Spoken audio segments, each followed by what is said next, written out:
Captain Marvel, the 22nd film in the MCU, and just barely. We're coming up on the 11th year mark. This is what, Phase 4 now? We're getting towards the end of Phase 4. I personally enjoyed this movie. I thought it was another good entry into the Marvel Cinematic canon. What do you think about it? No, I loved it. I thought it was great. Very, very entertaining. I don't know. There's not a bad Marvel movie yet. I mean... Yeah, but there's some that aren't as good as others. No, right, I get that. I mean, Thor: The Dark World, not my go-to. No. Don't hate it, but I mean, it's, it's almost on an X3 level for me. It's just one of those where it's definitely not the worst film in the Marvel Cinematic, or the worst film I've ever seen.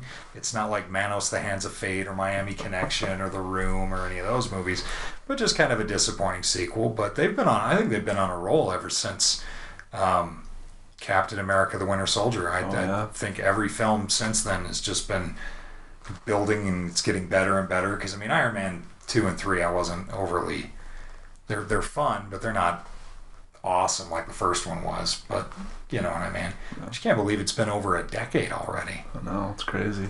And superhero movies have just exploded. Not just comic book based ones, but I like how this film a buddy of mine asked me if I thought it was he said it felt a little foundational, and I thought, yeah, it does. It is kind of a foundational film for the Marvel Cinematic Universe, sort of following in the footsteps of Captain America: The First Avenger, which really lays the groundwork for all the Marvel Cinematic films. It really begins there, but this is definitely a nice sort of, even though it's a story we haven't seen before, it's a nice origin story to several events in the MCU. The introduction of S.H.I.E.L.D. with I guess the Agent Carter one-shot and the Agent Carter TV series kind of launched into that, but the whole Avengers initiative, and the first time the cosmic side really of the Marvel Universe comes to Earth, and yeah, I thought it was fun.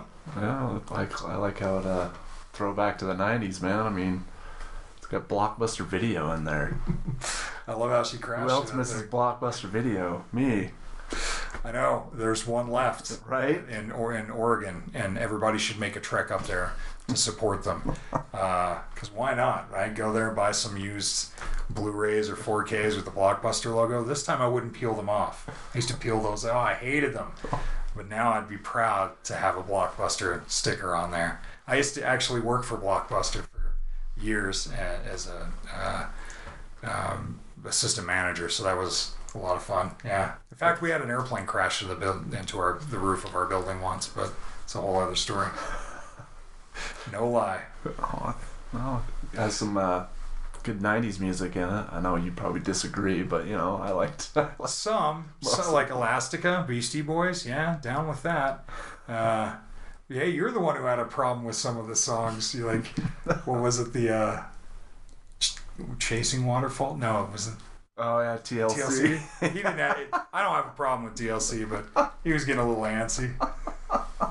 It's kind of interesting to hear a little Nirvana in a movie like this. You'd never expect to hear that, but a lot of fun. Didn't take itself too seriously, like most of the Marvels too. Marvel movies, they don't take themselves that seriously, which is a lot of fun. Really, just barely over 2 hours, so it wasn't over long. Yeah, it was definitely not over long. Nicely shot. Who was the cinematographer again? His name's Ben Davis. Yeah. What else has he shot? Kick-Ass, Age of Ultron, Guardians of the Galaxy, Kingsman, I think, Layer Cake. These were movies with Matthew Vaughn. Did he do First Class? Was Matthew Vaughn? No. Okay. No, he didn't do that one. So, he didn't do that one. But yeah, so he's got a pretty good eye.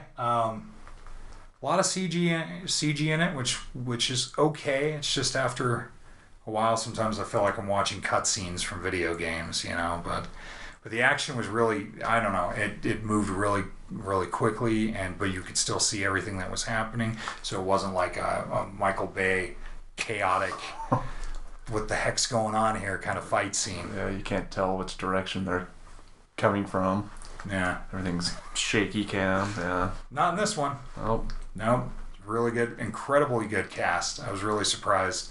I like Brie Larson, especially in Free Fire. It's probably really the only other movie I know her Well, she won mostly from. She won the Academy Award for The Room. To this day I still haven't seen that, and I know I need to. I know I should get on that. So don't judge.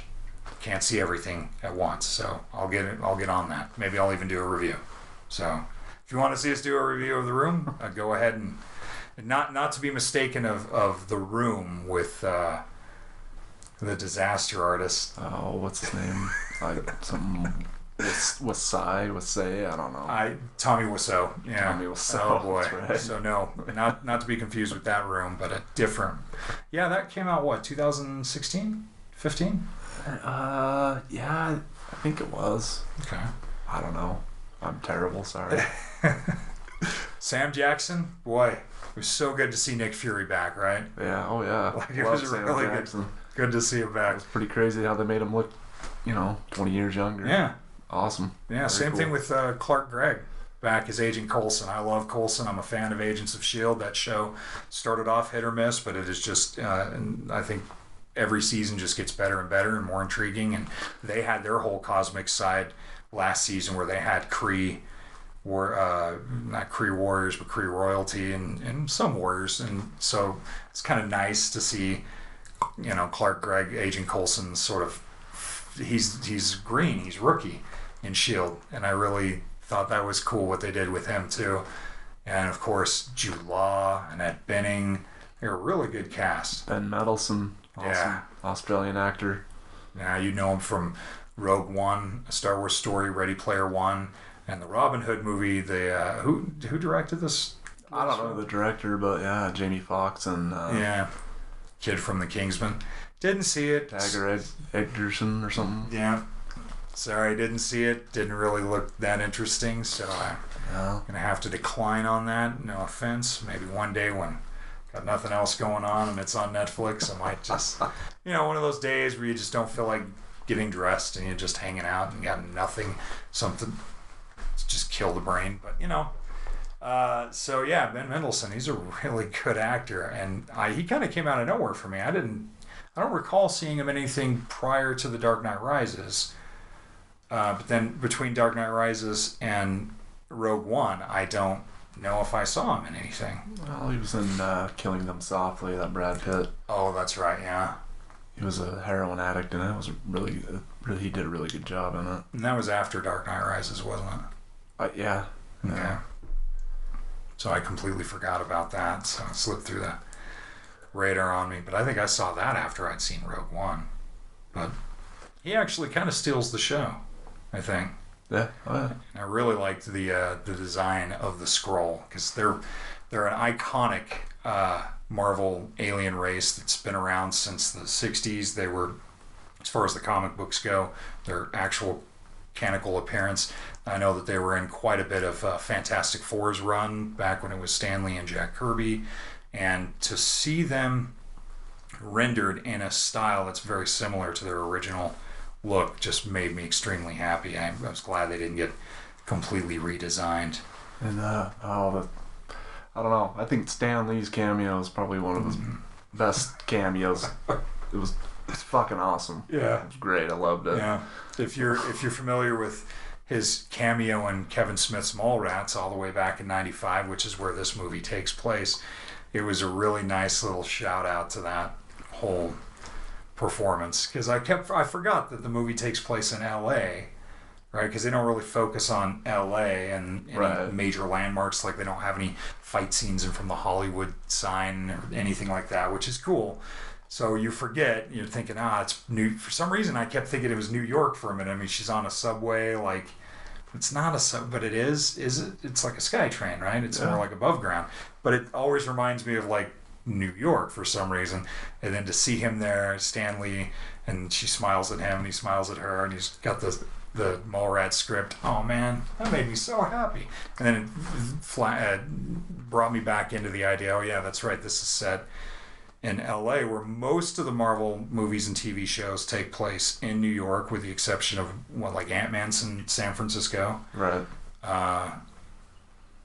And then Cloak and Daggers in New Orleans, and The Inhumans was in Hawaii and the moon. So it's kind of nice to sort of get away from the Marvel the typical Marvel New York landscape and explore the rest of the country. They did a pretty good job too at keeping the look of the 90s. Like, the technology and everything, like the vehicles that S.H.I.E.L.D's driving, they're not souped up now. There was a time when cop cars and whatnot weren't as What about when she's using a payphone? I mean, come on, man. Yeah. Going to the mall when you're a kid, using the payphone to get a ride from your mom. Yeah, we've all... Those of a certain age have done that. What I liked is once she's on the payphone, all like the flyers on the wall for like Smashing Pumpkins album, and I thought that was pretty cool. Plus the 9 Inch Nails t-shirt, and what does he say to her? He's like, "You look like somebody's disaffected daughter. Like, take off the flannel." Hilarious. There was some nice comic moments in this film. I think it had a really good flow. I've read some reviews where people criticize some of the pacing, that I was a little slow, and I don't recall it ever really slowing down. I thought it was paced very well. Yeah. Very well. It kept the momentum going, the action and the humor, and there was some really good action scenes. In fact, the scene where Sam Jackson's chasing the subway kind of reminded me of a little bit of French Connection, right? Yeah. And the whole, all the scenes with Captain Marvel, real name Danvers, Carol Danvers, showing her as a Air Force pilot, kind of some Top Gun references there. So, and at this point, I do apologize. We really haven't broken down what the synopsis of the film is, but at this point, I feel like everyone kind of knows through the trailers, and I'm sure at this point reviews, what the story is about. I'm sure everybody's seen Avengers: Infinity War. At the end of that, Nick Fury, when he disappears, his pager drops and he's calling her. Yeah. So at the end of Captain Marvel, it ties in very nicely to Endgame. Yeah. For the next Avengers, which is the upcoming one, which will be the 23rd. So and then I think Spider-Man: Homecoming is the next to last. It's the 5th film in the 4th phase of the Marvel Cinematic Universe. And I don't know if they're doing any other. I think it's just the 3 this year are Captain Marvel, Endgame, and Far From Home. So I'm not sure. I guess whatever film kicks off next year's run of Marvel Cinematic Universe films will be the end, and then after that shortly will be the beginning of Phase 5. Because each phase has 6 films, so that's insane to think that we're already at this point where we're at the end of Phase 4 and we're beginning Phase 5. Ooh, it's going to be crazy to see what happens next. Yeah, I'm looking forward to it. Yeah. Who did the score of the film? I'm not familiar with who composed this thing, but it was kind of an interesting... I'm not sure who did the score, but it was directed by, I think it was Anna Borden and Brian Fleck, and they did Half Nelson, which Ryan... Gosling? Ryan Gosling was nominated for an Academy Award for that. Oh, okay. So no, I never saw Half Nelson. He was a drug addict. He was a teacher, but I think he was a heroin addict. And it's actually a pretty good movie. And then they did one called Sugar about the Cuban refugee baseball player. Yeah. Which I haven't seen yet, but... I saw it, but it didn't really strike me. So, I mean, I certainly wouldn't have thought that these guys would be directing a Marvel movie. But that seems to be what Disney's doing with Lucasfilm and Marvel, is they're taking a lot of filmmakers that aren't normally known for effects movies, or maybe lower budget effects movies, like Gareth Edwards. He did Monsters, which is extremely low budget. I mean, he was doing all the visual effects and editing on his laptop after the day's filming. And then, of course, he went on to do Rogue One, Godzilla. Well, he did Rogue One, too. That's right. Yeah. So I don't know why I brought him up. He doesn't have anything to do with Marvel yet. Sorry.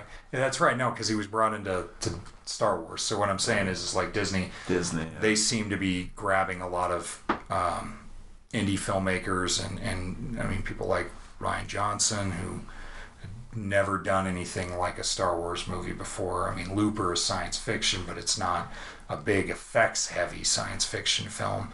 I mean, it used a lot of practical makeup. I mean, I think Joseph Gordon-Levitt's all to look like Bruce Willis is all practical application, no CG, and he's even wearing contact lenses, you know. So the fact that they're going, I know for a while they were trying to get the guy who did Safety Not Guaranteed. I think he was on board for. Oh yeah, it's the brothers. They have that HBO TV series or the HBO series too. Where they're in the rooms. I can't remember the name of it. Yeah, don't they have something to do with one of the Marvel or Star Wars? Anyways, my point is just that Lucasfilm or Disney, they're pulling some good talent to do these movies, but they're coming kind of coming out of nowhere where you just wouldn't expect these filmmakers that they're getting. But ultimately, it's good solid 2 hours of sci-fi action adventure fun. Fits right into the Marvel Cinematic Universe perfectly because it's like I said, it's kind of foundational, and it sort of picks up from Infinity War and is seeding or leading into Endgame, so it just worked out quite nicely. And I'm glad that so far this year it's like the highest grossing film of the year thus far, because I haven't seen a film this year that's been this much fun. Right, not yet anyway. Yeah. But yeah, it's highly recommended. So what would you give it out of a 4-star rating? I'd give it 3.5. Yeah, I'd give it 3.